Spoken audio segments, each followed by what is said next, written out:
요한복음 14장 21절을 보겠습니다. 나의 계명을 가지고 지키는 자라야 나를 사랑하는 자니 나를 사랑하는 자는 내 아버지께 사랑을 받을 것이요 나도 그를 사랑하여 그에게 나를 나타내리라. 세상입니다. 하나님께서는 태초의 천지를 창조하셨습니다. 그 세상에는 온 우주가 다 포함이 되어 있습니다. 그리고 또 성경은 우리에게 교회를 세상으로 말씀하고 있다는 것을 알고 있어야 합니다. 교회는 광야라는 세상이지 천국이 아니라는 것을 알아야 하는데 사람들은 마치 그 교회 안에 있는 것으로 자기들이 천국에 들어간 것으로 생각을 하고 있습니다. 우리는 세상을 바로 알아야 합니다. 하나님께서 왜 태초의 천지를 창조하셨습니까? 그것은 하나님 나라를 이루시기 위해서 창조를 하셨습니다. 그래서 요한계시록에서 사도 요한에게 환상으로 보여주셨고 사도 요한은 우리가 알아들을 수 있게 말씀을 하고 있습니다. 우리가 보는 세상입니다. 그것은 처음 하늘과 처음 땅이라고 말씀을 하고 있습니다.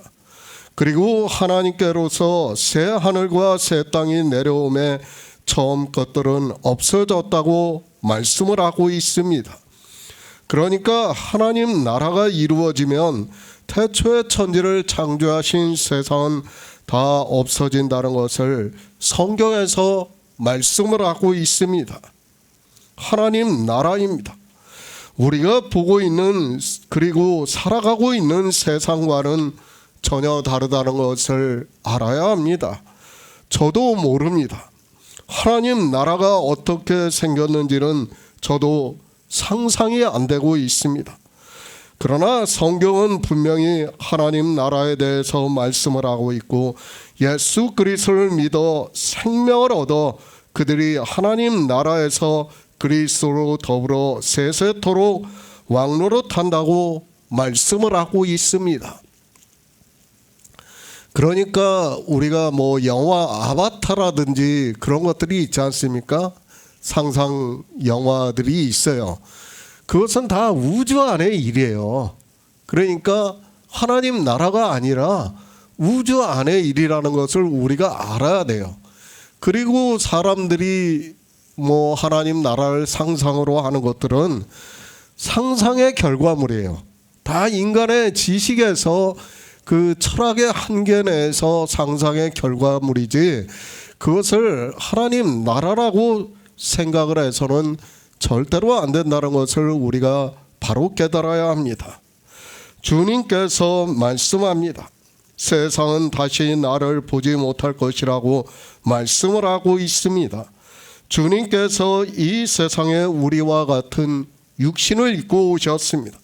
그리고 우리에게 생명을 얻게 하는 모든 구속의 일을 십자가에서 다 이루시고 장사 지낸 뒤 3일 만에 영으로 부활하시고 하늘에 올라가셨다는 것을 말씀을 하고 있습니다.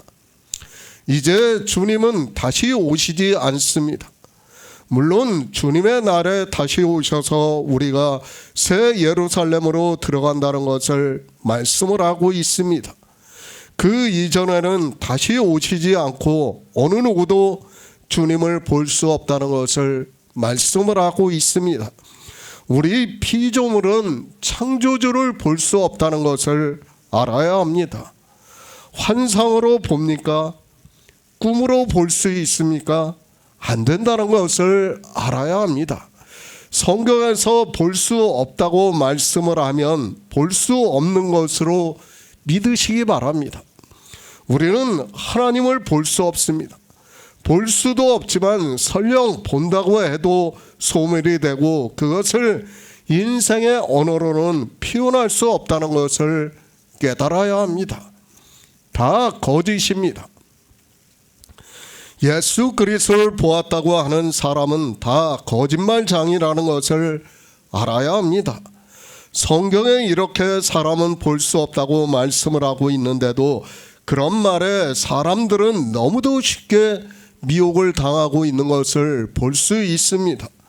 그가 설령 보았다 해도 그것은 자기 상상에서 본 것이지 실제 본 것이 아니라는 것을 우리는 바로 알아야 합니다. 볼 수 없습니다. 이제 보려면 우리가 하나님 나라에 들어가야 합니다. 그러니까 주님께서 이 세상에 오셔서 양들로 생명을 얻게 하셨고, 그 생명을 얻은 양들이 주님께서 다시 오시는 날에 부활의 영광에 참여를 함으로 해서 볼 수 있다는 것을 알아야 합니다. 누가 봅니까? 생명을 얻은 양들이 본다고 말씀을 하고 있습니다.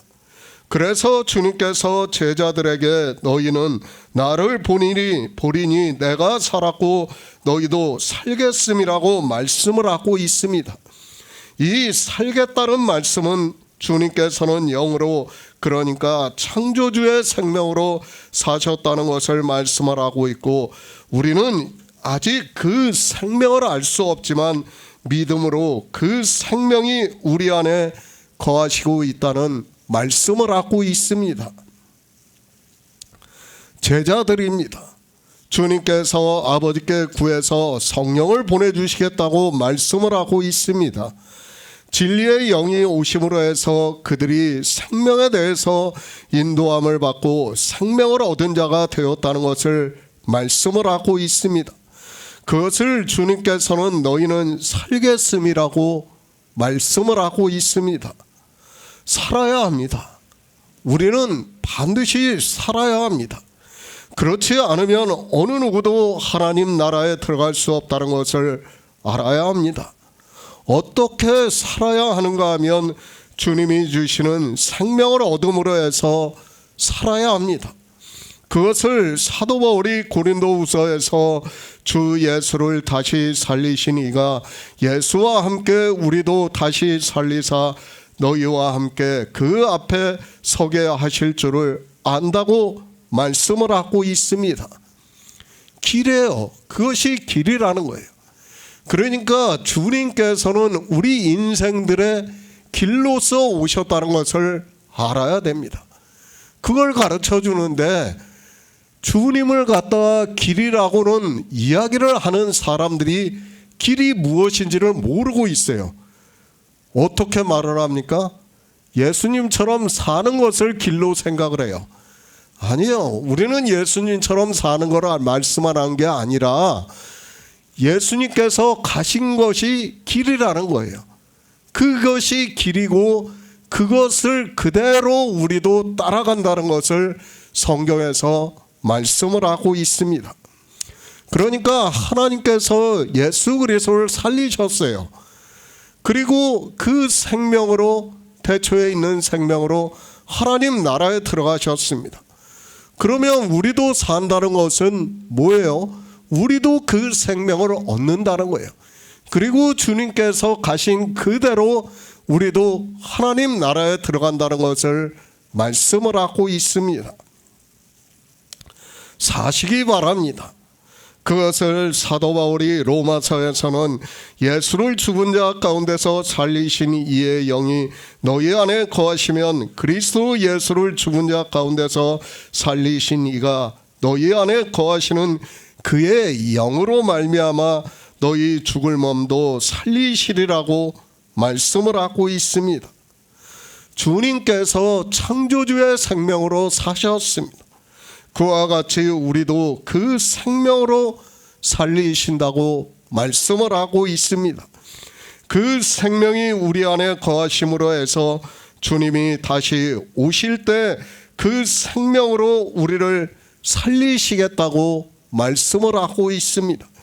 하지만 인생들은 자기가 어떻게 사는지도 모르면서 그저 종교에 빠져 산다고 말을 하고 있습니다. 그 날에는 주님께서 십자가를 지시고 하늘에 올라가시고 성령을 제자들에게 보내주시는 날을 말씀을 하고 있습니다. 그렇게 진리의 영이 오시는 날에는 내가 아버지 안에, 너희가 내 안에, 내가 너희 안에 있는 것을 너희가 알리라고 말씀을 하고 있습니다. 그러니까 뭐에 대해서 말씀을 하고 있습니까? 생명에 대해서 말씀을 하는 거예요. 같은 생명이라는 거예요. 아버지의 생명과 주님께서 다시 사신 생명과 그리고 우리가 다시 사는 생명이 같다는 것을 말씀을 하고 있습니다. 이 생명을 모르면 사는 것도 모르는 거예요. 그런데 사람들은 이 생명도 모르면서 그저 산다는 그것만을 생각하고 있습니다. 진리의 영입니다. 성경에서 어느 누가 생명이 있다고 말씀을 하고 있습니까? 성령은 생명이 있는 존재가 아니라는 것을 알아야 합니다. 주님의 말씀과 같이 진리의 영입니다. 그 진리의 영을 하나님이라고 부르는 것은 그 성령에게 생명이 있어야 하는데 성경은 전혀 그렇게 말씀을 하고 있지 않습니다. 그러니까 비유로서 진리의 영이라고 우리가 알아들을 수 있는 언어로 말씀하는 거지, 그 영에게는 뭐가 없어요? 생명이 없어요. 생명이 없기 때문에 하나님 안에 있을 수도 없고 예수님과 같을 수도 없어요. 우리는 생명이 있는 자예요. 그러나 성령은 생명이 없다는 것을 분명히 말씀하고 있는데도 사람들은 삼일체를 믿으면서 하나님이라고 하고 있습니다. 새 번역을 보겠습니다. 내 계명을 받아서 지키는 사람은 나를 사랑하는 사람이요 나를 사랑하는 사람은 내 아버지의 사랑을 받을 것이다. 그리고 나도 그 사람을 사랑하여 그에게 나를 드러낼 것이다. 성령을 보내주셔야 합니다. 하나님께서 우리 성도들에게 성령을 보내주심으로 해서 우리가 창조주의 생명을 얻은 자가 되어 하나님 나라에 들어가는 일을 믿을 수 있다는 것으로 말씀을 하고 있습니다. 그러나 이 시대는 성령에 대해서 전혀 엉뚱한 말을 하고 있습니다. 주님께서 생명에 대해서 말씀을 하고 계십니다. 그러니까 성령이 우리에게 오시면 주님께서 아버지 안에, 우리가 주님 안에, 주님이 우리 안에 있는 것을 너희가 안다고 말씀을 하고 있습니다. 이렇게 주님께서는 하나님 나라에서 사는 창조주의 생명에 대해서 말씀을 하고 있지만 사람들은 이 생명에 대해서 전혀 깨닫지 못하고 성령을 의인화하신 것으로 마치 그것에도 생명이 있는 것으로 생각을 하고 있습니다. 지난번에도 말씀을 했어요. 성령에는 생명이 없어요. 성경을 찾아보시기 바랍니다.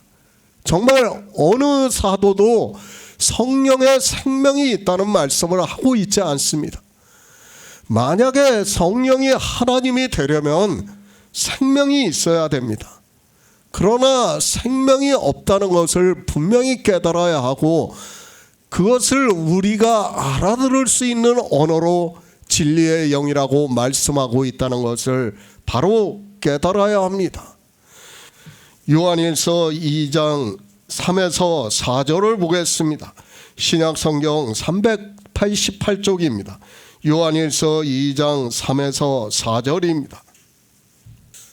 우리가 그의 계명을 지키면 이로써 우리가 저를 아는 줄을 알 것이요 저를 아노라 하고 그의 계명을 지키지 아니하는 자는 거짓말하는 자요 진리가 그 속에 있지 아니하되.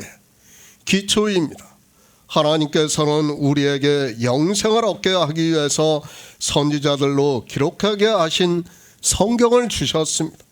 그 성경에서 우리는 반석 위에 집을 짓는 것과 같이 영생을 얻는 일에 있어서 기초를 든든히 세워야 한다는 것을 말씀하고 있지만 인생들은 그 기초를 어떻게 세워야 하는지를 모르기 때문에 영생을 얻을 수 없다는 말씀입니다. 마태복음 7장의 말씀입니다. 아마도 그 말씀을 보는 종교 안에 있는 사람들은 자기들이 주님의 말씀을 듣고 행하는 자라고 생각을 하고 있고 그 집을 반석 위에 지은 지혜로운 사람 같다고 생각을 하고 있습니다. 주님께서는 그렇게 하는 사람이 없기 때문에 경계가 되게 하기 위해서 말씀을 하고 있지만 이 성경을 보는 사람들은 다른 사람들을 몰라도 자기만은 그렇게 하고 있다고 생각을 하고 있습니다. 왜 그렇습니까? 그것이 성경을 보고 예수 그리스도를 믿는다고 하는 인생들의 철학이라는 것을 알고 있어야 합니다. 주님께서는 분명히 기초를 든든히 세워야 한다는 것을 가르쳐주기 위해서 경계로 하는 말씀인데도 인생들은 경계로 받아들이지 않고 예수 그리스도를 믿는다고 하는 자기는 반석 위에 기초를 든든히 세우고 있다고 생각을 하고 있습니다. 경계입니다. 그런데 경계로 받지 않고 종교 안에서 예수 그리스도를 믿는 자기는 그렇게 하고 있다고 생각을 하고 있습니다. 그렇게 성경을 보는 인생들의 철학적 사고 때문에 하나님께서 말씀하시는 것과는 전혀 다르게 하면서도 그저 막연하게 자기는 예수 그리스도를 잘 믿고 있다고 생각을 하고 있습니다. 하나님의 말씀입니다. 인생의 언어로 기록이 되어 있습니다. 그것을 인생의 철학으로 성경을 보고 있습니다. 그런 상태에서는 무슨 말씀하고 있는지를 전혀 깨달을 수 없다는 것을 알고 있어야 합니다. 마태복음에서 예수 그리스도를 믿는다고 하는 사람들이 어리석은 자와 같이 하고 있다는 것을 말씀하고 있는데 그렇게 받아들이지 않으니까 성경을 보아도 영생을 얻을 수 없습니다. 주님께서는 뭐라고 하는 겁니까? 기초를 든든히 세우라는 거예요. 모든 말씀에서 기초를 든든히 세워야 너희가 영생을 얻을 수 있다는 것을 말씀을 하고 있습니다. 그런데 사람들은 성경을 어떻게 봅니까? 자기들이 그렇게 하는 것으로 성경을 보는 거예요. 그러니까 자기들은 기초를 든든히 세워가지고 바람이 불고 창수가 와도 자기들은 무너지지 않는다고 생각을 하는 거예요. 무엇으로요? 종교 안에 있는 것으로 그렇게 생각을 하고 있는 겁니다. 실제는 바람이 불고 창수가 나서 다 무너져 있으면서도 깨닫지를 못하는 거예요. 성경을 보는 시각이 바뀌지 않으면, 그 매너리즘이 바뀌지 않으면 깨달을 수가 없어요. 주님께서는 이렇게 말씀을 하는데 사람들은 저렇게 받아들이는 거예요. 그러니까 성경을 보는 시각 전체가 바뀌지를 않으니까 안 되는 거예요. 우리가 구약 성경을 보면 어떻습니까? 선지자들이 와서 계속해서 이스라엘한테 말씀을 하고 있어요. 그러나 이스라엘이 한 번이라도 그 말씀을 듣습니까? 안 들어요. 왜 안 듣습니까? 자기들이 예수 그리스도를 잘 믿고 있다고 생각을 하기 때문에 안 듣는 거예요. 성경을 보면, 실제 보면 어떻습니까? 안식일을 잘 지켜요. 그리고 절기를 잘 지키고 있습니다. 그리고 우상을 섬기지 않고 있어요. 실제로는요. 그러니까 자기들이 볼 때는 어떻습니까? 너무도 하나님을 잘 믿는 것과 같이 보이는 거예요. 실제적으로. 그러니까 선지자들이 와서 그렇게 말씀을 전해도 그들이 받아들일 수가 없는 거예요. 왜? 자기들은 하나님을 잘 믿고 있으니까. 지금도 마찬가지예요. 자기네들이 교회 안에 있는 것으로만 마치 하나님을 잘 믿는 것으로 생각을 해요. 이스라엘이 자기 백성으로 그 안에 성전이 있고 제사를 드리고 안식일을 지키고 절기를 지키는 것으로 자기들이 하나님을 잘 믿는다고 생각을 했던 것과 같이 이 시대는 어떻습니까? 교회 안에 있는 것으로 자기들이 예수 그리스도를 잘 믿는 것으로 생각을 하고 있습니다. 아니에요. 그렇지가 않다는 것을 말씀하고 있지 않습니까? 에레미야 시대에 한 사람도 없다고 말씀을 하고 있습니다. 그때만 그런 것이 아니라 거의 모든 선지자들의 시대에 한 사람도 없다고 말씀을 하고 있습니다. 그리고 사도 바울도 로마서에서 우리 이방인들을 깨우치기 위해서 바다 모래같이 많은 사람들이 예수 그리스도를 믿는다고 하지만 남은 자만 구원을 받는다고 말씀을 하고 있습니다. 그런데 그렇게 성경을 보는 사람이 있습니까? 없어요. 다 바다 모래 같은 사람을 어떻게 봅니까? 세상으로 보는 거예요. 그리고 자기들은 교회 안에 있으니까 남은 자로 보는 거예요. 성경을 거꾸로 보는 거예요. 다 거꾸로 보니까 몰라요. 아무리 봐도 모르는 겁니다. 구원을 받는 사람입니다. 지극히 적습니다. 물론 요한계시록에서 14만 4천 명을 말씀하라고 있고 흰옷을 입은 셀 수 없는 무리라고 말씀을 하고 있습니다. 그러다 보니까 그 안에 종교 안에 있는 사람들이 다 들어가는 것으로 생각을 하는데 절대 그렇지 않다는 것을 알아야 합니다. 수천 년의 시간 속에서 그리고 앞으로 수만 년이 더 흐를지 모르는 시간 속에서 결코 많은 사람이 아니라는 것을 우리는 알고 있어야 합니다. 어렵지 않습니다. 다만 무엇이 문제인가 하면 인생의 철학으로는 성경을 바로 볼 수 없는데도 자기들의 언어로 기록이 되어 있다 보니까 자기들이 성경을 다 아는 것과 같이 생각을 하고 있고 그런 인생들이 너무도 안일하게 종교 안에서 예수 그리스도를 믿는다고 하고 있기 때문입니다. 계명입니다. 여러 가지 뜻이 있는 것으로 알고 있습니다. 그러나 그 가운데 명령이라는 뜻이 가장 강하다고 할 수 있는 단어입니다. 그러면 이 명령이라는 단어만 생각을 해도 이 계명이 무엇을 말씀하는가를 쉽게 알 수 있는데도 기초가 안 되어 있는 상태에서는 인생들의 철학으로만 생각을 하고 있습니다. 그렇죠. 우리는 계명하면 명령을 떠오르면 무슨 말씀이 떠오릅니까? 나는 그의 명령이 영생인 줄 안다고 하는 말씀이 떠오르고 있어요. 그렇죠, 우리는. 그런데 사람들은 어떻게 떠오릅니까? 계명하면 율법을 떠오르고 있습니다. 그것이 문제라는 거예요. 성경을 성경으로 봐야 되는데 성경으로 보지를 않으니까 어떻게 됩니까? 자기들의 철학으로 보는 거예요. 자기들이 알고 있는 것으로 보는 거예요. 그런 상태에서는 아무리 성경을 보아도 안 된다는 것을 우리가 바로 깨달아야 합니다. 상고하시기 바랍니다. 성경을 볼 때는 늘 말씀을 하지만 내가 모른다는 것을 가정하여서 성경을 보아야 합니다. 그런데 계명이라는 단어를 보는 순간 인생들은 이미 모든 것을 다 아는 것과 같이 성경을 보고 있습니다. 실상은 아무것도 모르면서도 계속해서 아는 것으로 생각을 하고 있고 인생의 철학에 따라 보다 보니까 이제는 그것이 매너리즘이 되어 있으면서도 거기서 벗어날 생각을 하지 않고 있습니다. 국어 사전입니다. 어느 사회나 집단에 속한 사람들이 꼭 지키도록 요구된 규정이라고 정의를 하고 있습니다. 그리고 헬라어 사전에서는 계명, 명령, 훈령 등의 뜻이 있는 것으로 알고 있습니다.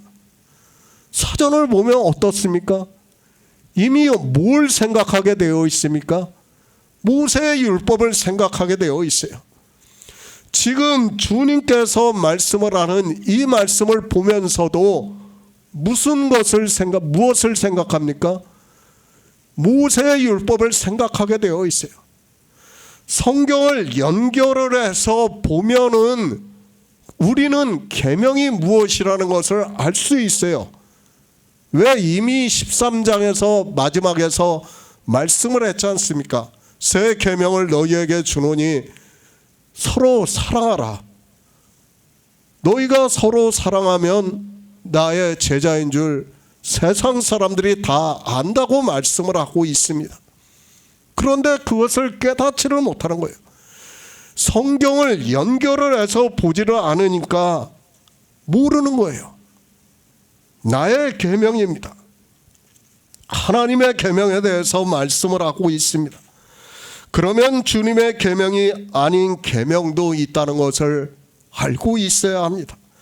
주님께서는 나의 계명을 지키는 자라야 구원을 받는다는 말씀은 주님의 계명이 아닌 다른 계명을 지키는 사람들이 교회 안에 있다는 것을 전제 조건으로 말씀하고 있다는 것을 깨닫고 성경을 보아야 합니다. 기초를 세워야 됩니다. 그러니까 주님께서 지금 나의 계명이라고 말씀을 할 때는 나의 계명이 아닌 계명도 있다는 것을 알아야 돼요. 그런데 어떻게 생각합니까?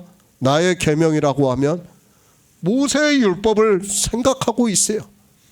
다 그렇게 생각하고 있어요. 그 계명을 지켜야 구원을 받을 수 있다는 것을 우리 성도들에게 말씀을 하고 있습니다. 그 계명이 뭡니까? 나의 계명이 13장에서 이미 말씀을 했고 14장에서도 이미 말씀을 했어요. 그죠? 계속해서 지금 말씀을 하고 있어요. 그런데 이 말씀을 지금 21절의 말씀을 이 시대 종교인들이 어떻게 보고 있는가 하면 거의 다 어떻게 보고 있습니까? 모세의 율법으로 보고 있다는 거예요. 그러니까 주님께서 말씀하시는 나의 계명이라고 보는 것이 아니라, 그것을 알고 보는 것이 아니라 인생의 철학으로 아는 것으로 보는 거예요. 자기들이 이미 결론을 내리고 있어요. 계명이라는 그 단어를 아는 것으로 자기들이 이미 결론을 내리고 있다는 거예요. 거의 모든 사람들이 다 이렇게 성경을 해석하고 있습니다. 제가 거의 모든 사람들이 이렇게 성경을 해석한다고 하면 저를 비난할 사람들이 있다는 것을 알고 있습니다. 그러나 이 시대 거의 모든 사람들이 그렇게 다 이야기를 하고 있다는 것을 우리는 바로 깨달아야 합니다. 제가 교만합니까? 그것이 아니라 성경에서 그렇게 말씀을 하고 있습니다. 사도 바울이 디도에게 보내는 편지에서 깨끗한 자들에게는 모든 것이 깨끗하나 더럽고 믿지 아니하는 자들에게는 아무것도 깨끗한 것이 없고 오직 저희 마음과 양심이 더럽다고 말씀을 하고 있습니다. 지난 시간에도 충분히 말씀을 했지만 예수 그리스도를 믿는다고 하지만 실제 믿지 않는 사람은 모든 것이 더럽다고 말씀을 하고 있습니다. 그러니까 아는 거예요. 진리를 아는 거에 있어서 모르는 사람은 다 모르게 되어 있어요. 하나부터 열까지 다 모른다는 거예요. 사람들은 지난 시간에도 제가 말씀을 했지만 그래도 어떻게 이거를 알고 좀 요거는 모르고 대충 그렇게 생각을 하고 있어요. 아무리 똑똑한 목사라 해도 종교인이라 해도 그렇고 또 좀 부족한 종교인이라 해도 아는 것은 알고 모르는 것을 모른다고 그렇게 생각을 하고 있어요. 아니에요. 다 몰라요. 실제 그렇지 않습니까? 율법을 압니까? 생명을 압니까? 예수 그리스도를 압니까? 가장 중요한 세 가지예요. 다 모르고 있다는 거예요. 다 모르는데도 그들은 어떻게 생각을 합니까? 자기들이 안다고 생각을 하는 거예요. 계명도 마찬가지예요. 지금 이 계명이 무슨 계명인지를 알아야 되는 거 아닙니까? 나의 계명이라고 말씀을 하니까 사람들은 13장부터 지금 성경을 연결해서 보면 그러니까 13장의 말씀이 풀어지면 이 말씀이 나의 계명이 무슨 말씀인지를 알 수 있어요. 그런데 13장 말씀이 풀어지지 않으면 어떻습니까? 모세의 율법을 보는 거예요. 다 그렇게 보게 되어 있어요. 인생의 철학으로 성경을 보는 사람은 다 망하는 길로 가게 되어 있다는 것을 바로 알고 있어야 합니다. 그저 계명이라는 단어만 보고 마치 자기들이 주님의 계명을 아는 것과 같이 생각을 하고 있고, 심지어는 모세의 율법을 지키면서도 그의 계명을 지킨다고 생각을 하고 있습니다. 참 편합니다. 종교는 이미 거대해졌습니다.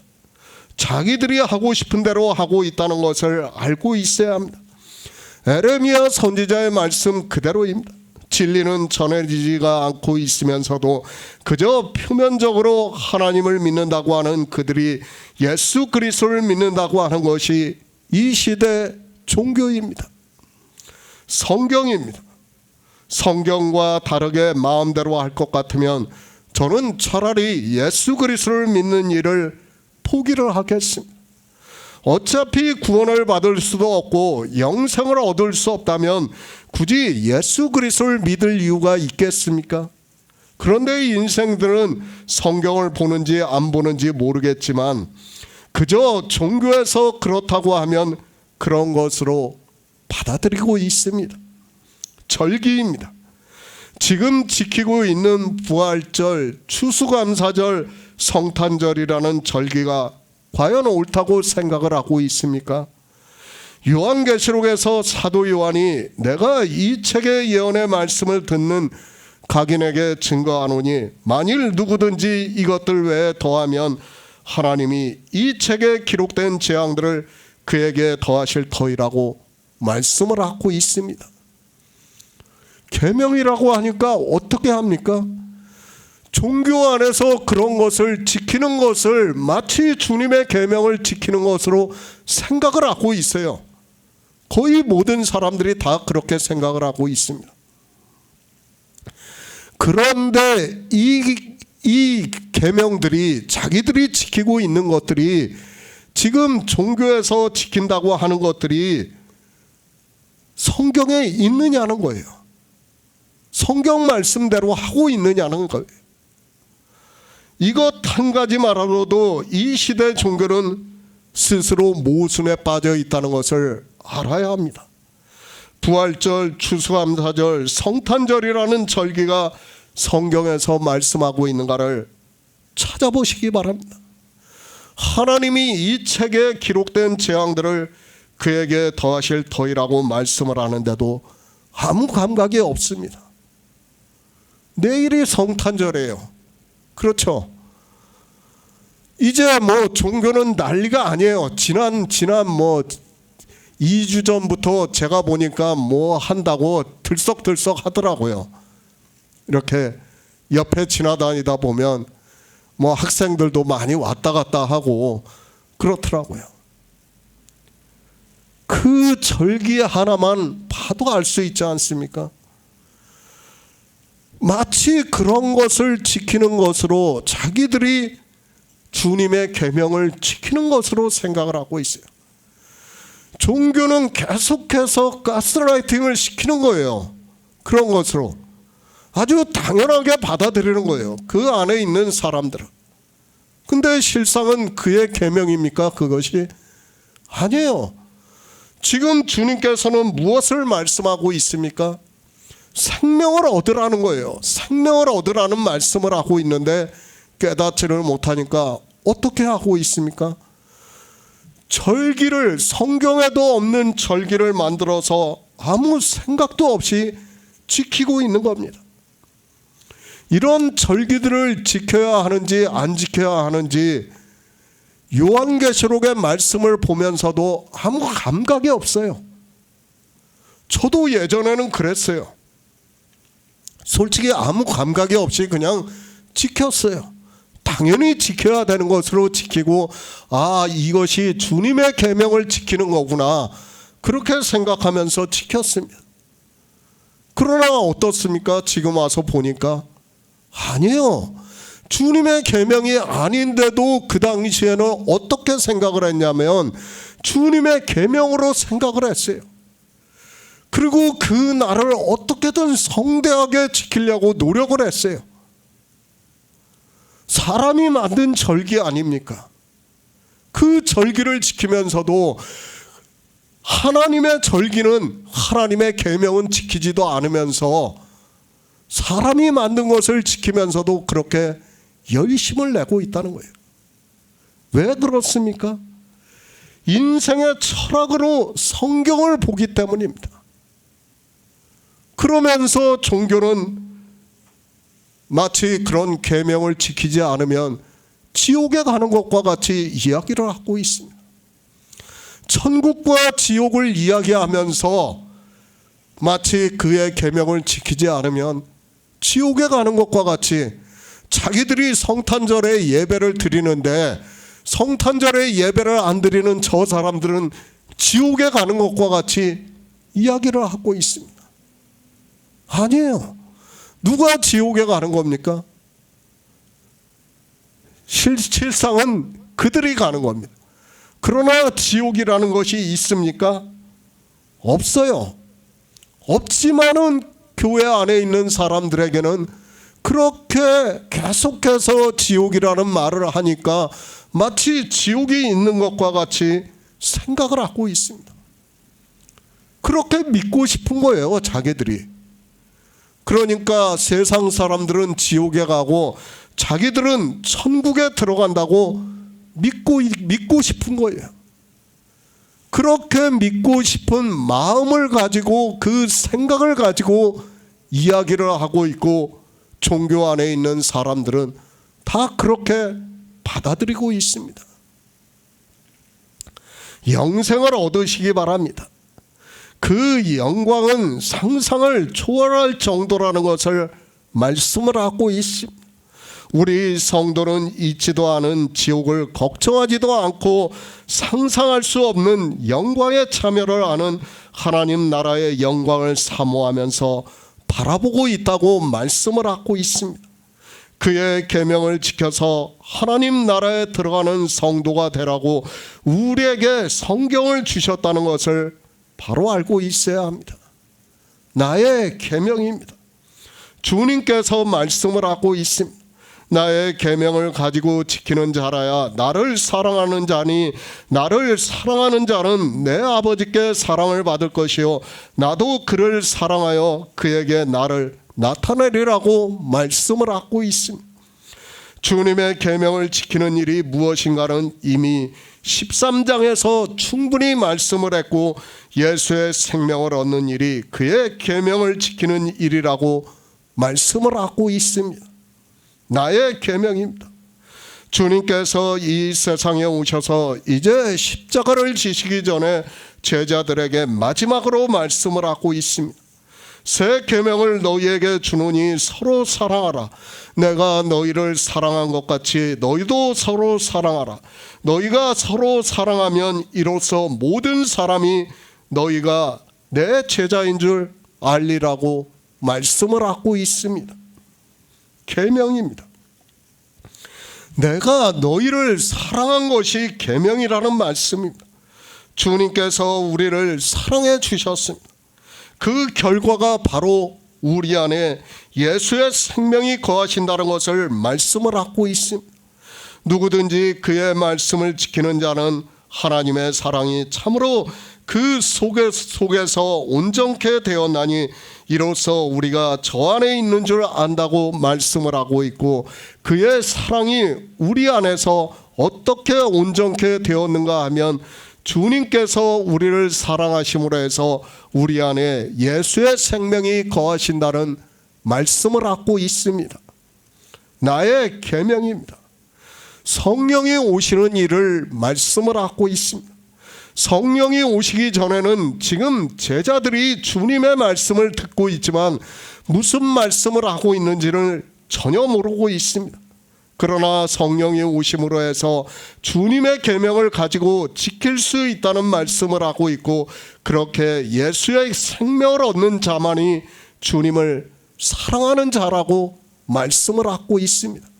그러니까 주님의 계명을 지켜서 생명을 얻은 자만이 주님을 사랑하는 자라는 말씀이에요.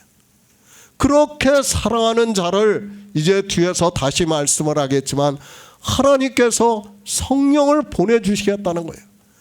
그러니까 사실은 지금 21절의 말씀은 성령을 보내주시겠다는 것이 먼저예요. 먼저고 그 다음이 그렇게 되면 나의 계명을 가지고 지키는 자는 나를 사랑하는 자가 된다는 것을 지금 주님께서 말씀을 하고 있습니다. 그 사람을 아버지께서 사랑해 주신다는 거예요. 그러니까 아버지께서 성령을 보내주신다는 거예요.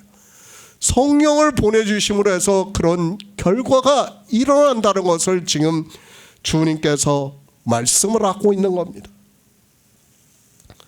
저를 아는 줄입니다. 주님께서는 나의 계명을 가지고 지키는 자라야 나를 사랑하는 자니 나를 사랑하는 자는 내 아버지께 사랑을 받을 것이라고 말씀을 하고 있습니다. 성령이 오시지 않으면 그가 성경의 모든 말씀을 다 안다 해도 주님에 대해서 알 수 없다는 말씀입니다. 예수 그리스도입니다. 그분은 우리가 믿는 유일하신 참 하나님입니다.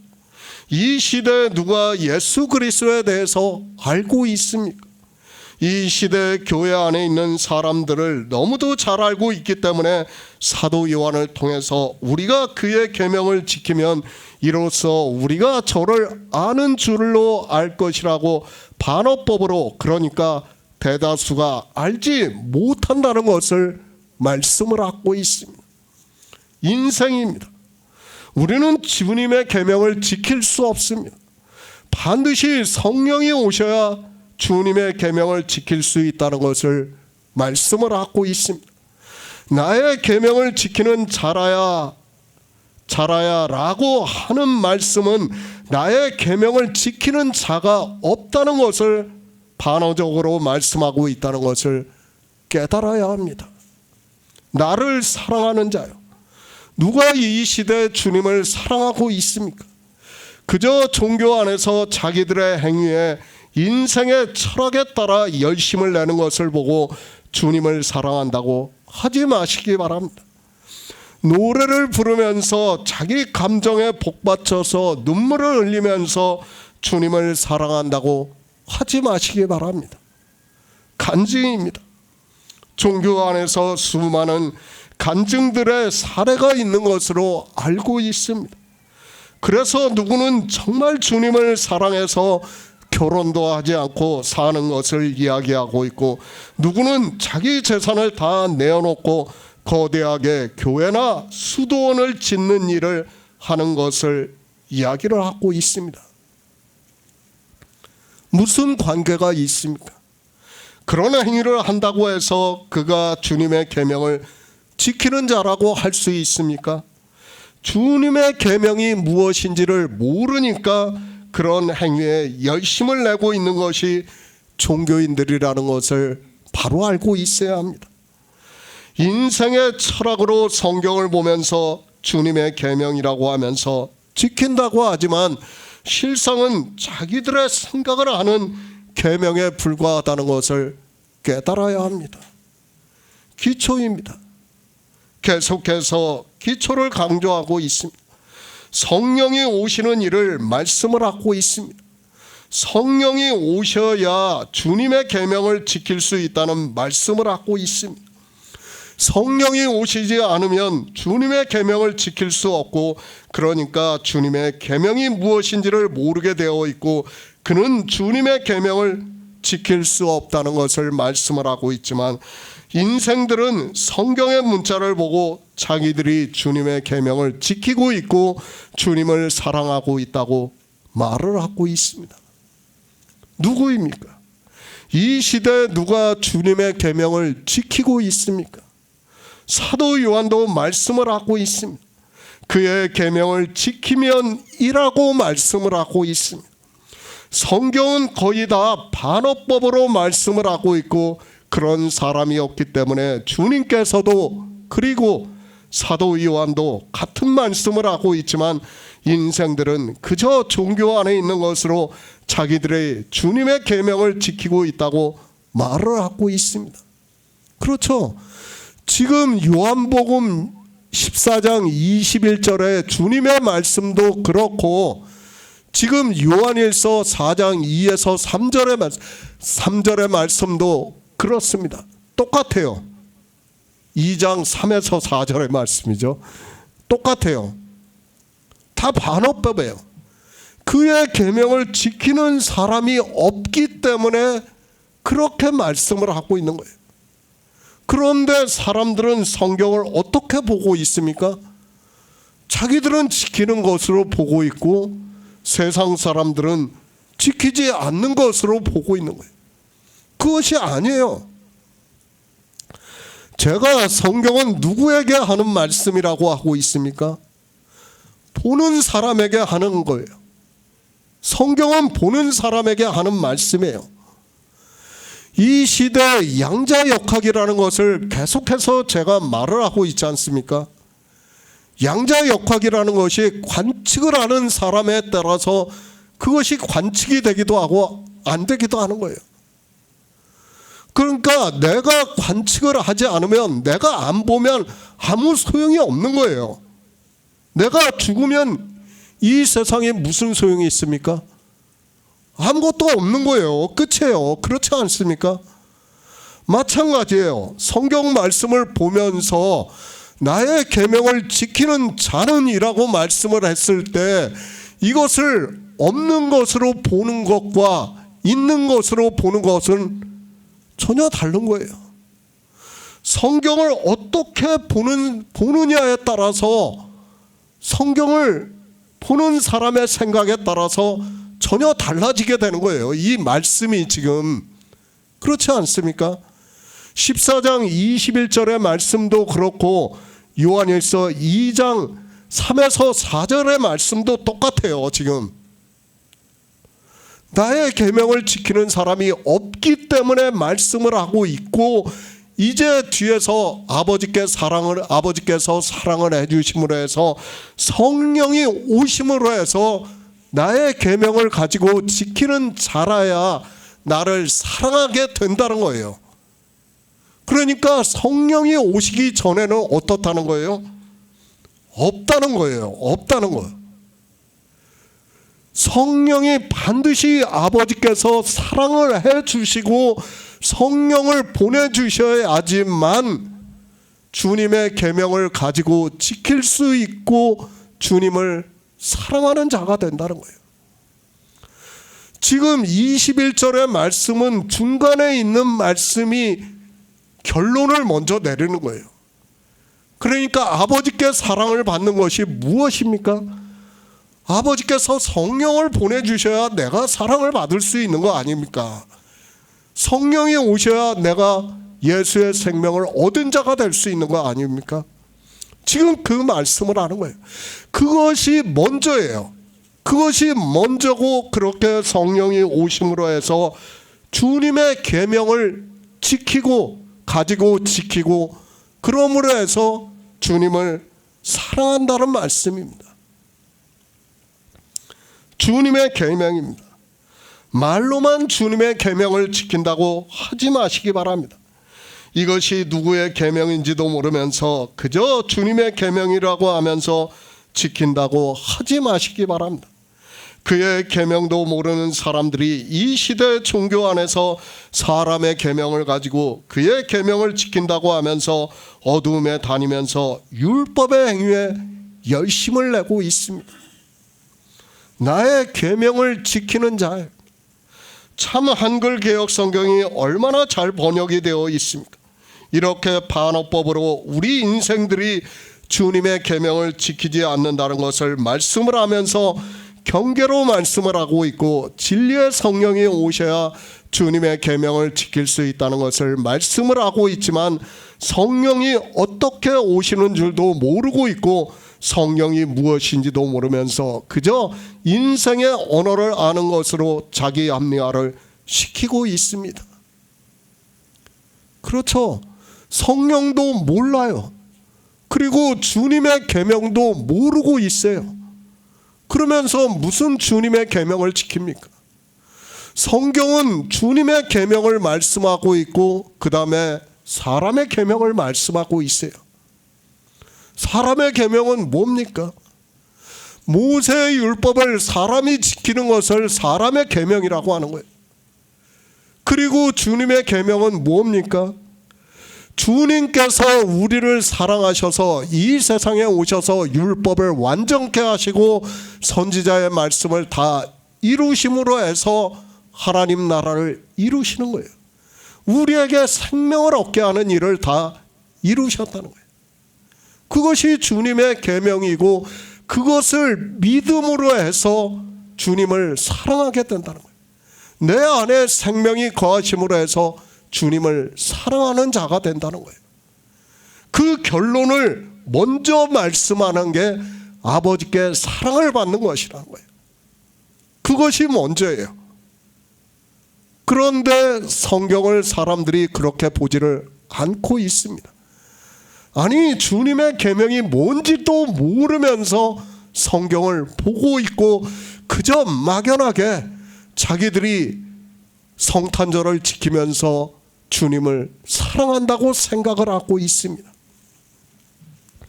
히브리서 12장 7절을 보겠습니다. 신약 성경 367쪽입니다. 히브리서 12장 7절입니다. 너희가 참음은 징계를 받기 위함이라 하나님의 아들과 같이 너희를 대우하시나니 어찌 아비가 징계하지 않는 아들이 있으리요. 성령이 오셔야 합니다. 요한복음 14장은 처음부터 말씀을 했지만 성령이 오시면 우리가 알게 되는 일을 말씀을 하고 있습니다. 성령이 오시지 않으면 우리는 그저 인생의 철학에 따라 성경에 기록된 인생의 언어만을 알게 되어 있고 그것을 인생의 철학을 따라 보는데 그친다는 것을 알고 있어야 합니다. 주님의 말씀입니다. 사도 요한이 다시 말씀을 해주고 있습니다. 우리가 그의 계명을 지키면 이로써 우리가 저를 아는 줄을 알 것이요 저를 아노라 하고 그의 계명을 지키지 아니하는 자는 거짓말하는 자요 진리가 그 속에 있지 않다고 말씀을 하고 있고 진리의 성령이 오시면 우리가 그의 계명을 가지고 지키는 자가 될 수 있다는 말씀을 하고 있습니다. 그러니까 생명을 얻지 못하면 그의 계명을 지키지 않는 자고 그런 자는 진리가 그 속에 있지 않고 거짓말하는 자라는 것을 말씀을 하고 있습니다. 그러니까 생명에 대해서 전하지 않으면 그는 뭐예요? 거짓말하는 자예요, 다. 지금 종교 안에서 예수 그리스도를 믿으라고 하고 있지만 생명에 대해서 전하고 있지 않다면 그는 다 거짓말하는 자라는 거예요. 진리의 성령이 오시지 않았다는 거예요. 그것을 말씀하고 있는 거예요. 나의 계명입니다. 모세의 율법을 보고 주님의 계명이라고 생각을 하지 마시기 바랍니다. 우리 성도는 충분히 깨닫고 있다고 믿고 있습니다. 그러나 종교 안에 있는 사람들은 주님께서 나의 계명이라고 이렇게 분명하게 말씀을 해도 모세의 율법을 지키는 것을 주님의 계명이라고 생각을 하면서 이런 말씀을 보고 더욱더 율법주의로 가고 있는 것을 볼 수 있습니다. 참 안타깝습니다. 주님께서는 우리가 영생을 얻는 일을 말씀을 하고 있습니다.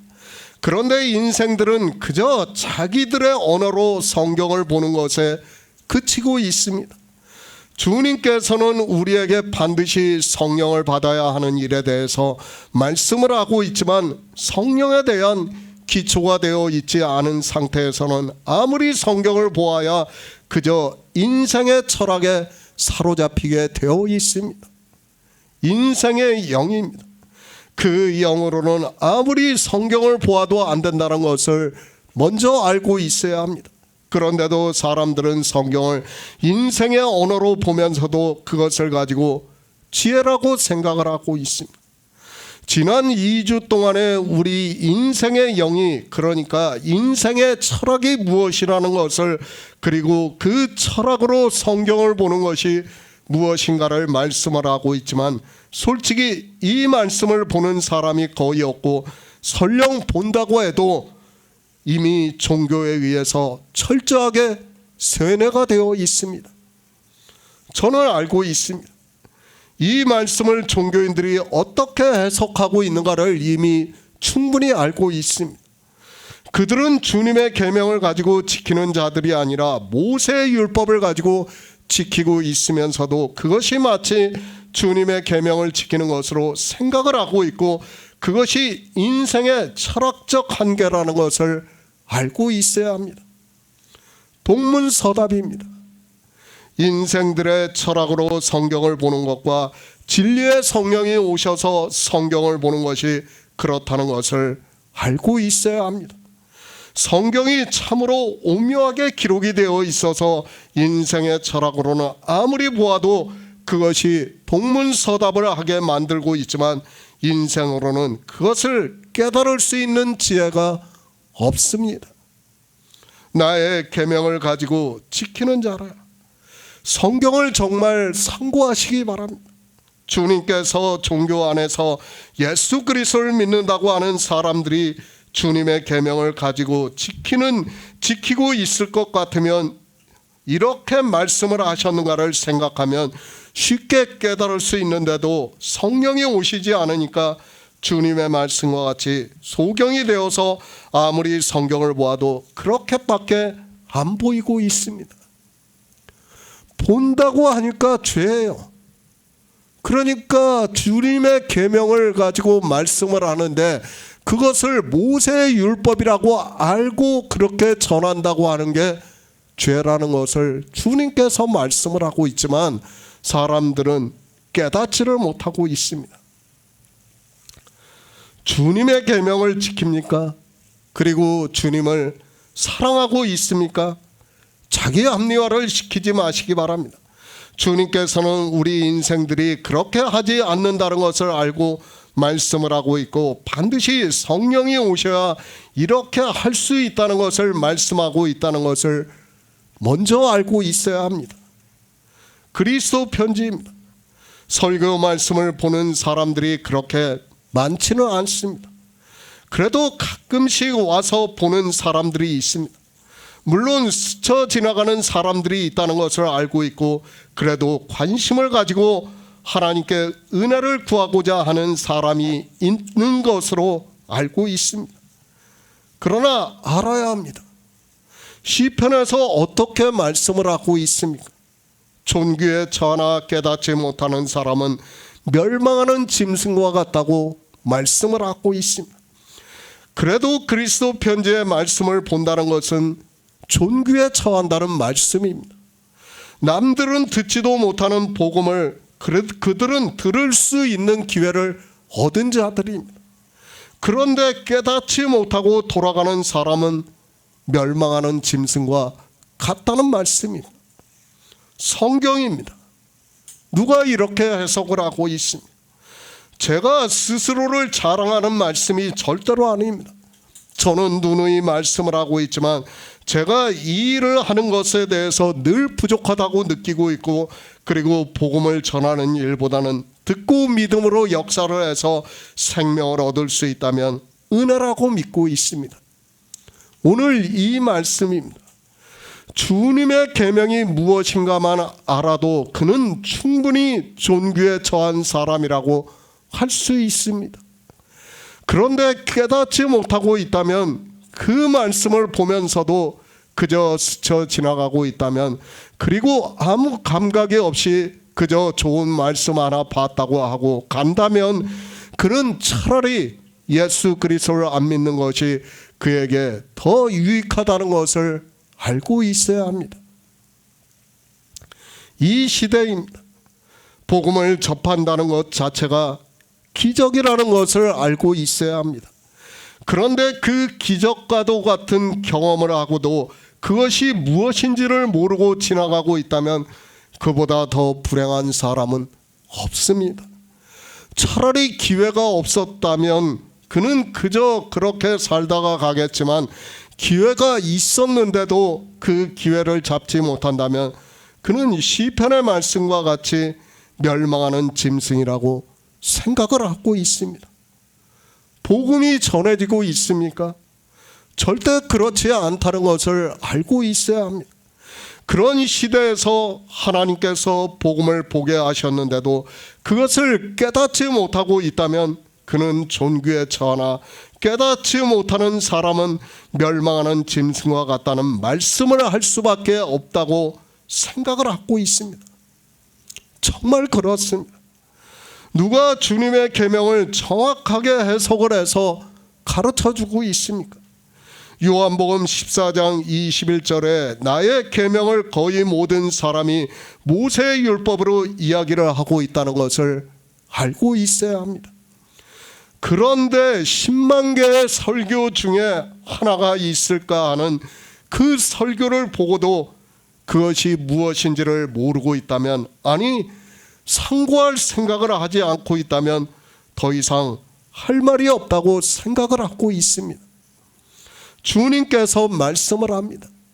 나의 계명을 가지고 지키는 자라야 나를 사랑하는 자니, 나를 사랑하는 자는 내 아버지께 사랑을 받을 것이요 나도 그를 사랑하여 그에게 나를 나타내리라고 말씀을 하고 있습니다.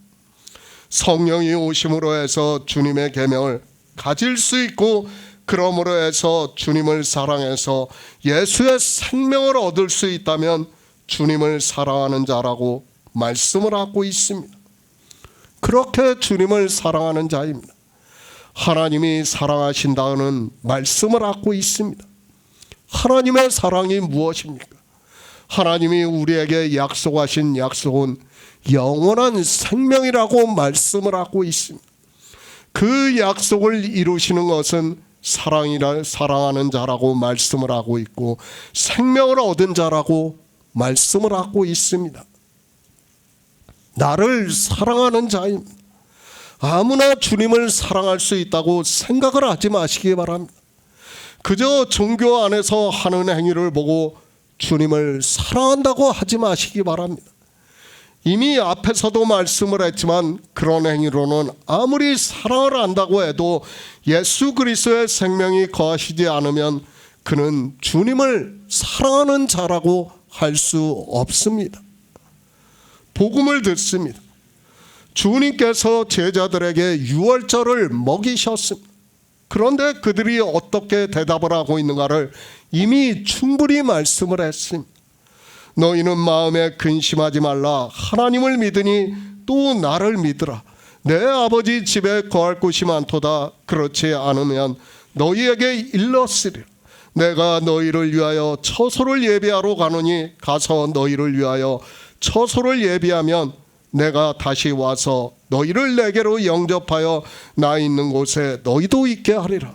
내가 가는 곳에 그 길을 너희가 알리라고 말씀을 하고 있습니다. 알고 있습니까? 하나님을 믿으니 예수 그리스도를 믿고 있습니까?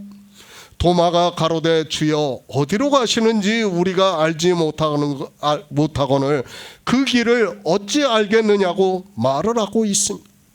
그러니까 아직 성령이 오시지 않은 제자들은 주님께서 말씀하시는 일에 대해서 믿지를 못하고 있다는 말씀입니다. 그런 제자들입니다. 내가 곧 길이요 진리요 생명이니 나로 말미암지 않고는 아버지께로 올 자가 없느니라. 너희가 나를 알았다면 내 아버지도 알았으리라. 이제부터는 너희가 그를 알았고 또 보았다고 말씀을 하고 있습니다. 주님께서는 성령이 오시면 알게 되는 일을 말씀을 하고 있습니다. 빌립입니다. 주여 아버지를 우리에게 보여주옵소서. 그리하면 족하겠다고 말을 하고 있습니다. 그런 빌립에게 주님께서는 내가 이렇게 오래 너희와 함께 있으되 내가 나를 알지 못하느냐? 나를 본 자는 아버지를 보았거늘 어찌하여 아버지를 보이라 하느냐? 나는 아버지 안에 있고 아버지는 내 안에 계신 것을 내가 믿지 아니하느냐? 내가 너희에게 이르는 말이 스스로 하는 것이 아니라 아버지께서 내 안에 계셔 그의 일을 하시는 것이나 내가 아버지 안에 있고 아버지께서 내 안에 계심을 믿으라. 그렇지 못하겠거든 행하는 그 일을 인하여 나를 믿으라고 말씀을 하고 있습니다. 지금 제자들입니다. 주님의 말씀과 같이 하고 있습니까? 안 되기 때문에 이제 주님께서 말씀을 하고 있습니다. 내가 아버지께 구하겠으니 그가 또 다른 보혜사를 너희에게 주사 영원토록 너희와 함께 있게 하시리니 저는 진리의 영이라. 세상은 능히 저를 받지 못하나니 이는 저를 보지도 못하고 알지도 못함이라. 그러나 너희는 저를 아나니 저는 너희와 함께 거하시며 또 너희 속에 계시겠다고 말씀을 하고 있습니다. 그러니까 1절부터 13절까지 하신 말씀을 제자들이 아무것도 모르는 거예요. 믿지를 못하는 거예요. 그런 그들에게 성령을 보내주시겠다는 것을 말씀을 하고 있습니다. 성령이 오셔야 하는 일입니다. 제자들이 얼마나 답답해하고 있습니까? 주님께서는 말씀하고 있는데 자기들은 무슨 말씀을 하고 있는지를 전혀 모르고 있습니다. 그런 그들에게 성령을 보내주시겠다고 말씀을 하고 있고, 그런 후에 또 내가 너희를 고아와 같이 버려두지 아니하고 너희에게로 오리라고 말씀을 하고 있습니다. 제자들이십니다. 계속해서 말씀을 하고 있지만 지금 주님의 말씀을 제자들이 알아듣고 있습니까? 전혀 못 알아듣고 있습니다. 그런 그들에게 이제 한술 더 떠서 그 날에 내가 아버지 안에 너희가 내 안에 내가 너희 안에 있는 것을 너희가 알리라고 말씀을 하고 있지만 알기는커녕 더욱더 미궁 속으로 빠져 들어가고 있는 것을 볼 수 있습니다. 아버지가 누구라는 것을 알아요. 지금 제자들은 다. 그런데 아버지가 내 안에 내가 아버지 안에 있는 것을 너희가 알리라고 하니까 지금 어떻게 하고 있습니까? 제자들한테는 답답한 일이에요. 이거 도저히 무슨 말씀을 하고 있는지를 모르고 있다는 거예요. 지금 그런 그들입니다. 지금 주님의 말씀을 전혀 모르고 있는 제자들에게 방점을 찍듯이 말씀을 하고 있습니다. 나의 계명을 가지고 지키는 자라야 나를 사랑하는 자니 나를 사랑하는 자는 내 아버지께 사랑을 받을 것이라고 말씀을 하고 있습니다. 당연히 하나님의 사랑을 받고 싶은 제자들이기에 이제 유다가 나서서 가로되 주여 어찌하여 자기를 우리에게 나타내시고 세상에게는 아니하시느냐고 묻고 있습니다. 유다입니다. 그가 지금 무슨 말을 하고 있습니까? 제자들이 지금 주님의 말씀을 듣고 있는데 도무지 무슨 말씀을 하고 있는지를 모르겠다는 뜻입니다. 그런데 왜 주님께서는 우리에게만 이 말씀을 하고 있습니까? 세상 사람들에게 다 말씀을 하면 그 중에서 알아들을 수 있는 사람이 있지 않겠느냐고 묻고 있다는 것을 알고 성경을 보아야 합니다. 그러니까 지금 유다가 제자들을 보니까 한 사람도 못 알아듣고 있는 거예요. 주님의 말씀을. 그러니까 주님한테 그러는 거예요. 왜 우리한테만 말씀을 합니까? 좀 세상에 더 많은 사람한테 이 말씀을 하면 혹시 알아들을 수 있는 사람이 있지 않겠느냐고 그렇게 지금 묻고 있는 거예요. 지금 하고 있는 말을 하는 거예요. 주님께서는 아십니다. 성령이 오시지 않으면 인생의 영으로는 도무지 알아들을 수 없는 말씀이고 믿을 수 없는 말씀이라는 것을 알고 성령이 오시면 이제 알게 된다는 것을 말씀을 하고 있지만 유다는 또 동문서답을 하면서 세상 사람들에게 다 이야기를 하면 알아들을 수 있는 사람이 있지 않겠느냐고 말을 하고 있습니다. 제자들입니다. 아니 우리 인생의 철학이라는 것을 바로 알고 있어야 합니다. 주님의 말씀을 우리는 깨달을 수 없습니다. 역시 마찬가지입니다. 성령이 아직 오시지 않으면 제자들이 전하는 말씀 역시 성령을 받지 못하면 알아들을 수 없다는 것을 알고 있어야 합니다. 지금 유다의 말을 잘 우리가 알아야 돼요. 유다가 하는 말을. 지금 제자들이 11명이 다 같이 듣고 있어요. 아무도 못 알아듣고 있는 거예요. 성령이 오시지 않은 상태에서는 어느 누구도 알아들을 수 없는 말씀을 지금 하고 있는 거예요. 지금 제가 계속해서 말씀을 하고 있지만 1절부터 13절까지의 말씀은 성령이 오시지 않으면 인생으로는 깨달을 수 없는 말씀이에요. 그러니까 유다가 좀 많은 사람 앞에서 이 말씀을 해주면 혹시 알아들을 수 있는 사람이 있지 않습니까? 하고 말씀을 하는 거예요. 그러나 주님께서는 아시는 거예요. 다 아시기 때문에 이제 성령이 오시면 이렇게 된다는 것을 말씀을 하는 겁니다. 바로 그 말씀. 그래서 주님께서 나를 사랑하면 이제 성령이 오시면 이 모든 말씀을 깨닫고 믿음으로 역사를 하면 아버지께 사랑을 받을 것이라는 말씀은 아버지께서 성령을 보내주셨다는 것을 알게 된다는 말씀을 하고 있습니다. 내 아버지께 사랑을 받을 것이라는 말씀이 결론이고, 그렇게 사랑을 받으면 성령이 오시게 되고, 그러면 나의 계명을 가지고 지키는 자가 되고 나를 사랑하는 자가 된다는 말씀을 하고 있습니다. 무엇이 먼저입니까? 내 아버지께 사랑을 받는 것이 먼저라는 말씀입니다. 그래서 창세전에 예수 그리스도 안에서 우리를 예정을 하셨다고 말씀을 하는 거예요.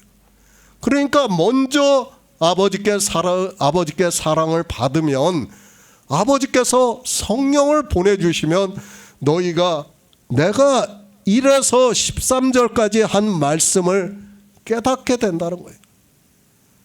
지금 이 시대에요, 누가 그 말씀을 깨닫고 있습니까? 아무도 깨닫지 못하고 있어요. 지금 주님께서 그 말씀을 하는 거예요. 그러니까 아버지의 사랑을 받아야 된다는 거예요. 아버지께서 사랑을 해 주셔야 너희에게 성령이 오시면 너희가 나의 계명을 가지고 지키는 자가 될 수 있고, 나를 사랑함으로 해서 생명을 얻은 자가 된다는 것을 말씀을 하고 있습니다. 바로 그 말씀, 히브리서에서 말씀을 하고 있습니다. 징계에 대해서 말씀을 하고 있습니다. 믿음의 주요 또 온전케 하신 예수를 바라보자. 저는 그 앞에 있는 즐거움을 인하여 십자가를 참으사 부끄러움을 개의치 아니하시더니 하나님 보좌 우편에 앉으셨느니라. 너희가 피곤하여 낙심치 않게 하기 위하여 죄인들의 이같이 자기에게 거역한 일을 참으신 자를 생각하라고 말씀을 하고 있습니다. 지금 히브리서의 말씀을, 그러니까 사도들이 복음을 전하고 있어요.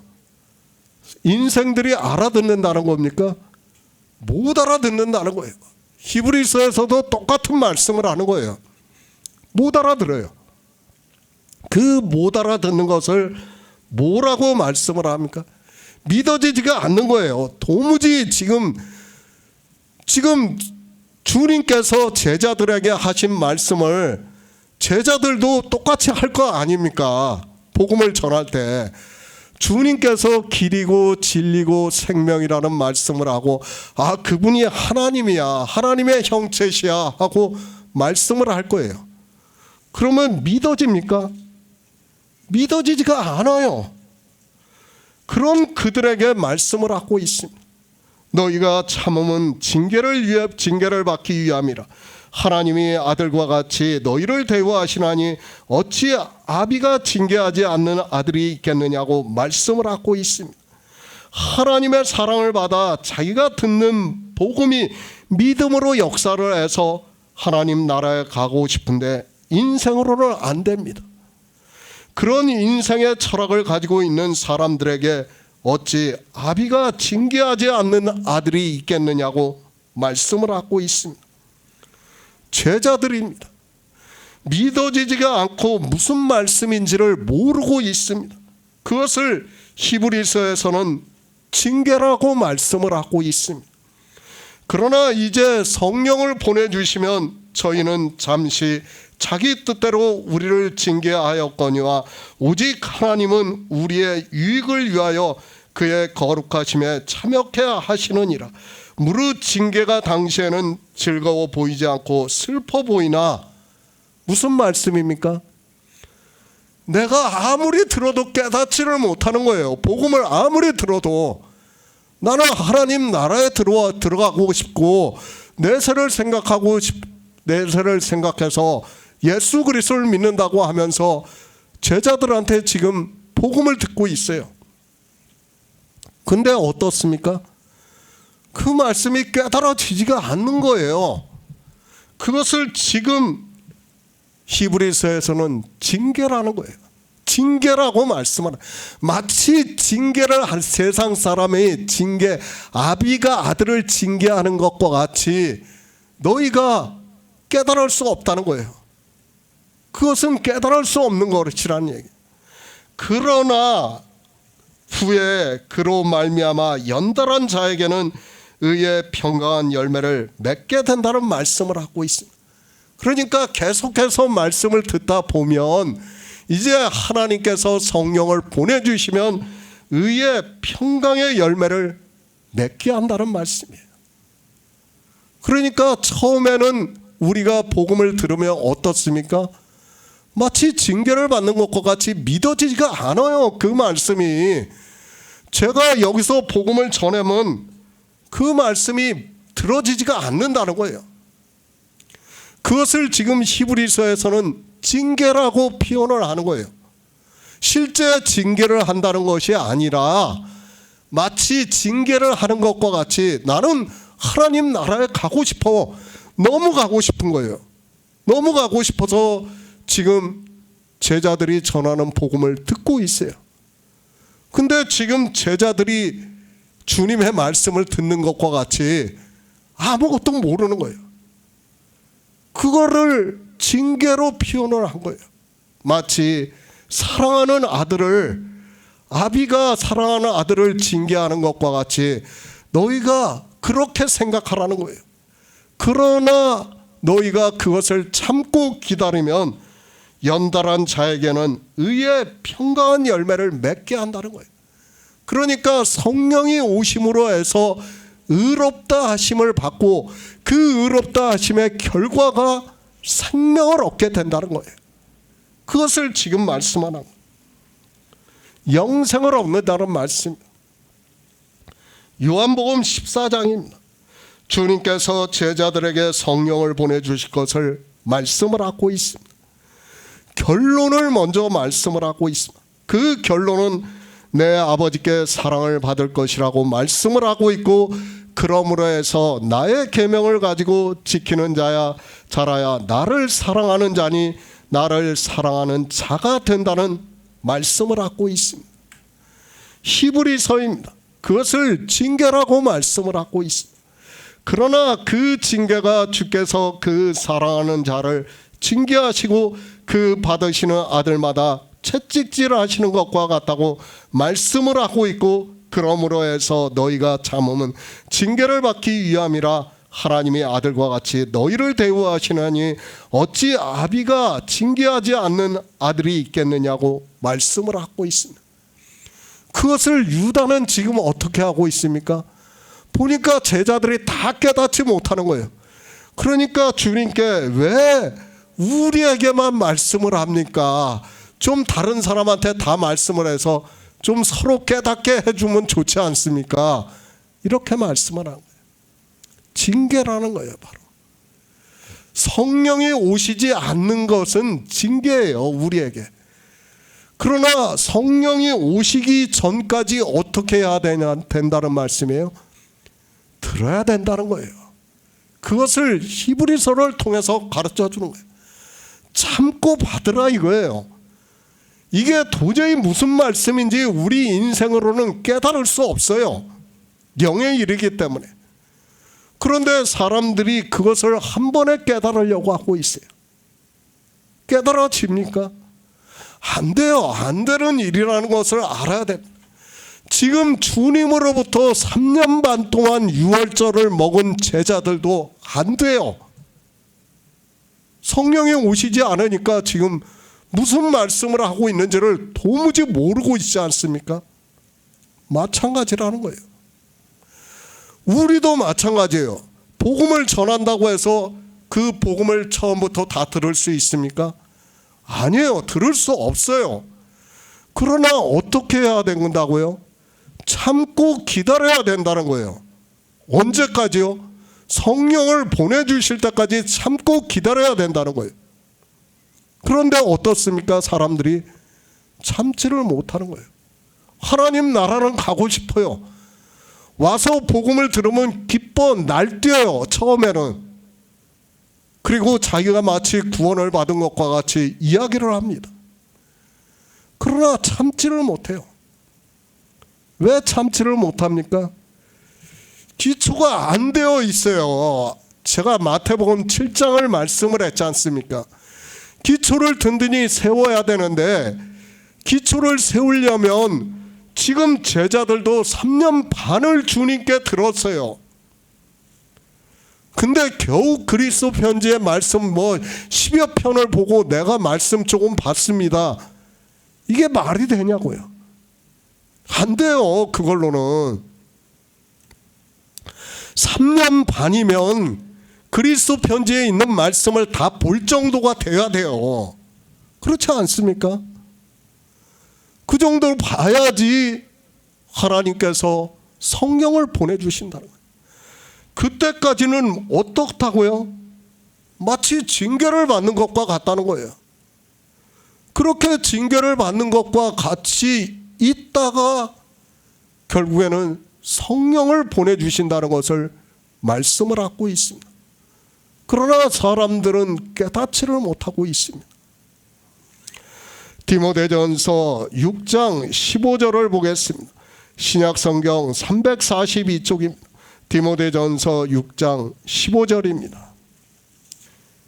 기약이 이르면 하나님이 그의 나타나심을 보이시리니 하나님은 복되시고 홀로 한 분이신 능하신 자이며 만왕의 왕이시며 만주의 주시여. 요한복음 14장입니다. 계속해서 말씀을 하고 있지만 우리 인생의 지혜로는 도무지 깨달을 수 없는 말씀입니다.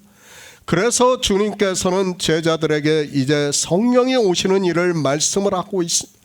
성령이 오시면 주님께서 제자들에게 하신 말씀이 깨달아지고 믿음으로 역사할 수 있다는 말씀을 하고 있습니다. 제자들입니다. 너무 우습게 생각하지 마시기 바랍니다. 그들은 3년 반 동안 주님으로부터 유월절을 먹은 사람들이고 조상 대대로 하나님을 믿은 아브라함의 자손이라는 것을 알아야 됩니다. 그들은 이미 빌립을 우리가 보아서 알고 있지만 성경을 얼마나 잘 보았는가를 알 수 있습니다. 그렇게 본 사람들입니다. 그런데도 깨달을 수 없다는 것을 우리는 바로 알고 있어야 됩니다. 성령이 오시는 일입니다. 가장 중요한 것에 대해서 말씀을 하고 있습니다. 먼저 하나님과 예수 그리스도의 동등하심에 대해서 말씀을 하고 있습니다. 그리고 그 다음에는 하나님 나라에 대해서 말씀하고 있습니다. 그리고 그 나라에 들어가는 일에 대해서 말씀하고 있고 주님께서 내가 곧 길이요 진리요 생명이라고 말씀을 하고 있습니다. 가장 중요한 말씀입니다. 너희가 나를 알았으면 내 아버지로 알았으리라고 말씀을 하고 있습니다. 이제부터는 너희가 그를 알았고 또 보았다고 말씀을 하고 있습니다. 또 빌립에게 정확하게 내가 아버지 안에 있고 아버지께서 내 안에 계심을 믿으라.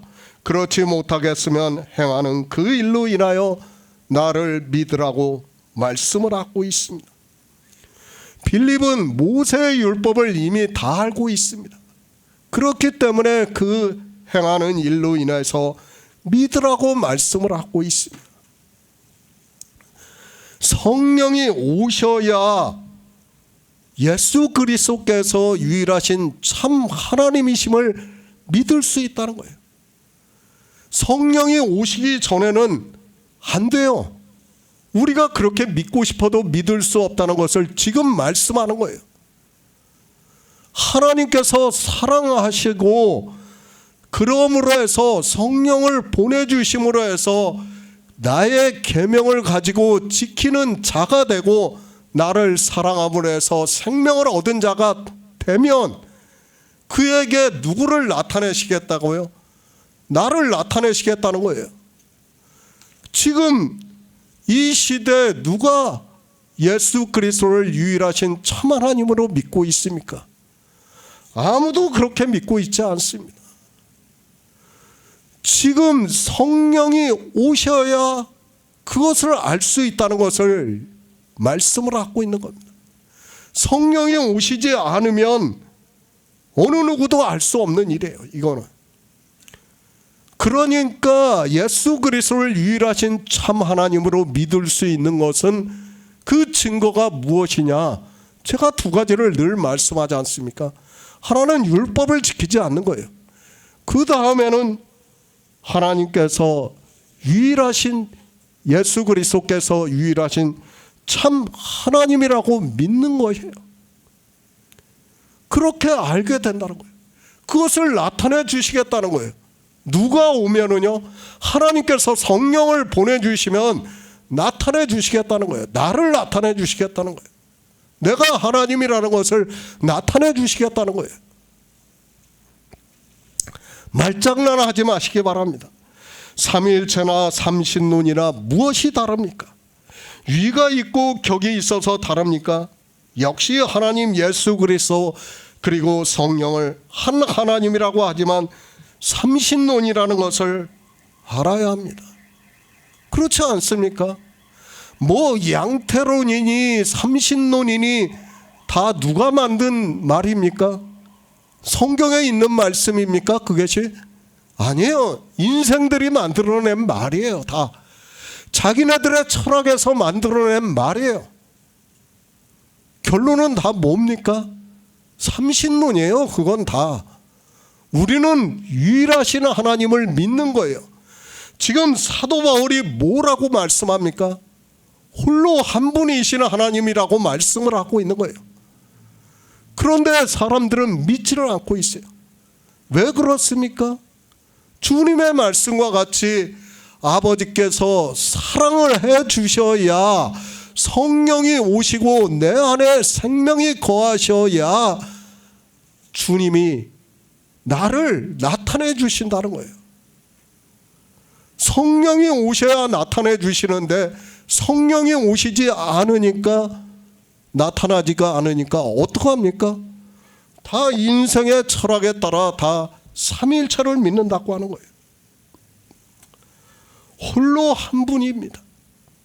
더 이상 무슨 말씀이 필요합니까? 그런데 인생들은 삼위일체라는 삼신론을 주장을 하고 있습니다. 성경은 분명히 예수 그리스도와 하나님이 한 분이심을 말씀하고 있다는 것을 깨달아야 합니다. 그래서 주님께서 아버지께서 사랑하셔서 성령을 보내주시는 성도들에게 나를 나타내 주시겠다고 말씀을 하고 있지만 인생들은 자기들의 철학을 따르고 있습니다. 인생의 철학입니까? 그것을 감동을 받고 싶습니까? 아니면 주님께서 나타내시는 성령을 받으시겠습니까? 성령이 오시면 기약이 이르면 하나님이 그의 나타내심을 보이시리니 하나님은 복되시고 홀로 한 분이신 능하신 자이며 만왕의 왕이시며 만주의 주이심을 믿을 수 있습니다. 그 날입니다. 성령이 오시는 날을 말씀을 하고 있습니다. 나의 계명을 가지고 지키는 자라야 나를 사랑하는 자니 나를 사랑하는 자는 내 아버지께 사랑을 받을 것이요 나도 그를 사랑하여 그에게 나를 나타내리라고 말씀을 하고 있고 우리 성도는 주님의 말씀과 같이 믿음으로 역사를 하고 있습니다. 나를 나타내십니다. 예수 그리스도는 우리가 믿는 유일하신 참 하나님이심을 믿고 있습니다. 이 시대를 보더라도 성령이 오신 성도만이 이렇게 믿고 있습니다. 그러나 성령이 오시지 않은 사람들은 자기들의 철학에 따라 삼일체를 믿는다든지 아니면 인생 예수 그리스도 선지자 예수 그리스도로 믿고 있습니다. 참 불행한 일입니다. 제가 아무리 이렇게 성경적으로 말씀을 해도 종교는 이미 너무도 거대해져 있어서 이 삼일체라는 교리를 버리지를 못하고 있습니다. 아니, 버릴 수 없다는 것을 바로 알고 있어야 합니다. 그럴지라도 하나님께서 사랑하시는 자들이 있다고 믿고 있습니다. 그들을 위해서 정말 한 영혼이라도 더 구원을 받기를 바라는 마음에서 이 복음을 전하고 있습니다. 우리 성도입니다. 이 시대의 종교에 비하면 너무도 적은 숫자라는 것을 알 수 있습니다. 정말 에레미야, 이사야, 호세아 선지자의 시대와 같이 한 사람도 없다는 말씀이 실감이 날 정도라는 것을 느끼고 있습니다. 그렇게 보일지라도 하나님께서 우리 성도들에게 복음을 전하기를 부탁하셨다는 것을 잊어서는 안 된다는 것은 저는 믿고 있습니다. 이제 아시겠죠? 성령이 오셔야 주님이 누구신지를 나타내 주시는 거예요. 성령이 오시지 않으면 인생의 푸뉴마로서는 깨달을 수 없다는 것을 분명히 알아야 됩니다. 제가 지지난 시간에 계속해서 인생의 푸뉴마가 어떻다는 것을 말씀을 했습니다. 성령이 오시지 않으면 우리는 주님이 나를 나타내고 싶어도 나타낼 수가 없어요. 그러니까 유일하신 참 하나님으로 믿고 싶어도 믿을 수 없다는 것을 바로 깨달아야 합니다. 요한복음 14장 22절을 보겠습니다. 가롯이 아닌 유다가 가로되 주여 어찌하여 자기를 우리에게는 나타내시고 세상에게는 아니하려 하시나이까.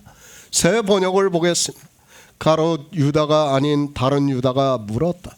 주님께서 우리에게는 자신을 드러내시고 세상에는 드러내지 아니하시는 것은 무슨 까닭입니까? 성령이 오시는 일입니다. 주님께서 제자들에게 성령이 오시면 알게 되는 일을, 그리고 믿음으로 역사를 하게 되는 일을 말씀을 하고 있습니다. 그러나 아직까지 제자들에게는 성령이 오시지 않았고 그들도 역시 우리와 같은 인생이라는 것을 잘 가르쳐주고 있는 말씀입니다. 답답합니다. 주님의 말씀을 도무지 깨달을 수 없습니다. 그러니까 이제 유다가 말을 하고 있습니다. 주여 어찌하여 자기를 우리에게 나타내시고 세상에게는 아니하시나이까. 새 번역에서는 주님께서 우리에게는 자신을 드러내시고 세상에는 드러내시지 아니하시는 것은 무슨 까닭입니까? 라고 조금 더 쉽게 번역이 되어 있습니다. 무슨 말입니까? 지금 제자들이 알아들을 수가 없습니다. 그리고 믿음이 아직까지 역사를 하지 않고 있습니다. 그러니까 더 많은 사람들, 세상 사람들, 유대인들에게 말씀을 하시면 그들이 주님의 말씀을 알아들을 수 있는 것 아니냐고 묻고 있습니다. 성경을 잘 보시기 바랍니다. 마치 딱 막혀 있는 것과 같은 말씀을 하고 있고 제자들은 그 말씀을 하나도 알아들을 수 없다는 것을 알고 성경을 보아야 합니다. 주님께서는 마치 돌에다가 말씀을 하는 것과 같고 제자들도 역시 자기들이 듣고 있는 말씀이 그렇다는 것을 알고 있어야 합니다. 얼마나 답답하면 유다가 이렇게 어려운 말씀을 왜 우리에게만 하시고 더 많은 사람에게 하시면 그들 중에 혹시 알아들을 수 있지 않겠느냐고 묻고 있는 말입니다. 이미 충분히 말씀을 했습니다. 주님께서는 다 아시고 계십니다. 2주 전에 인생의 푸뉴마와 하나님께서 보내주시는 푸뉴마에 대해서 말씀을 했습니다. 주님께서는 그것에 대해서 다 알고 말씀을 하고 있고, 제자들은 아직 성령이 오시지 않아서 답답하지만 그래도 이제 성령을 보내주시면 그들이 어떻게 진리로 인도하심을 받는다는 것을 아시고 말씀하고 있다는 것을 깨달아야 합니다. 그 질문입니다. 그러니까 자기들이 알아듣지 못하는 말씀을 알고 있기 때문에 유다가 주님께 더 많은 사람들이 들을 수 있게 말씀해 주시는 것이 낫지 않느냐고 말을 하고 있습니다.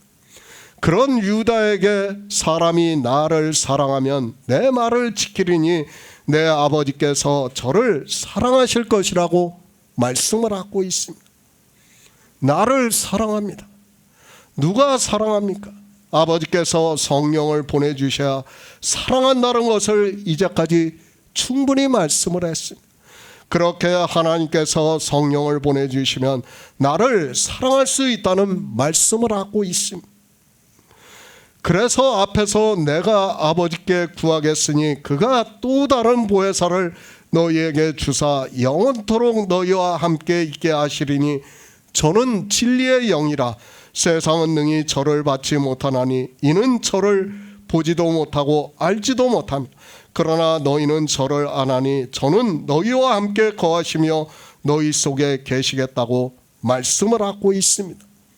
그러니까 성령이 오시면 이렇게 되는 일에 대해서 하나하나 다 말씀을 하고 있는 겁니다. 그러나 사람들은 이런 말씀을 보면서도 깨닫지를 못하고 있습니다. 성경입니다. 인생의 언어로 기록이 되어 있지만 참 어렵다는 것을 늘 느끼고 있습니다. 정말 한 말씀을 해석할 때마다 너무 어렵다는 것을 늘 느끼고 있습니다. 제가 예전에 설교를 작성했지만 최근에 거의 다시 새로 설교를 쓰고 있다는 것을 아셨으면 좋겠습니다. 정말이에요. 제가 예전에 이 설교를 다 써놨어요. 그런데 지금 오늘 설교를 하기 위해서 새로 지금 설교를 다 써서 하고 있어요. 거의 그렇게 설교를 하고 있어요. 왜 그렇게 하고 있겠습니까? 하나락도 더 교제를 나누기 위해서, 정말 진리로 인도함을 받기 위해서 그렇게 하고 있습니다. 그만큼 어렵습니다. 그러나 하나님께서 성령을 보내주시면 우리 성도들에게 은혜를 주실 것을 믿고 있습니다. 늘 나름대로는 최선을 다한다고 생각을 하지만 진리로 인도하심을 받는 일이 이렇게 어렵다는 것을 늘 느끼고 있습니다. 구하시기 바랍니다. 제가 복음을 전하고 있지만 성령이 오시지 않으면 어느 누구도 깨달을 수 없는 말씀입니다. 그래서 주님께서도 내가 아버지께 구하겠으니 그가 또 다른 보혜사를 너희에게 주사 영원토록 너희와 함께 있게 하시겠다고 말씀을 하고 있습니다.